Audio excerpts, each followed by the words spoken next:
Biar betik. Kalau hampa duk main-main tepi laut tu, kalau jumpa siput bentuk dan corak macam ni, tolonglah jangan kata tangan pergi kutip. Ini ialah siput kerucut, siput rangkik atau siput kun. Sekumpulan siput dalam keluarga Conidae. Depa ni bukan biasa-biasa nah. Siput ni antara binatang paling berbisa dalam laut tau.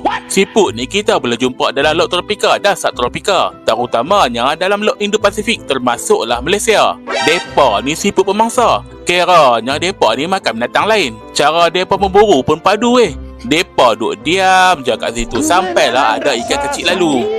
Lepas tu pelan-pelan dia suap belalai keluar. Lepas tu zerak, dia tembak keluar tombak berbisa.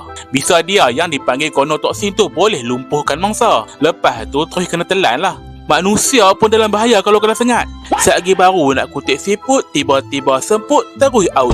Bisa dia setakat ni tak ada penawak tau. Memang power not haram.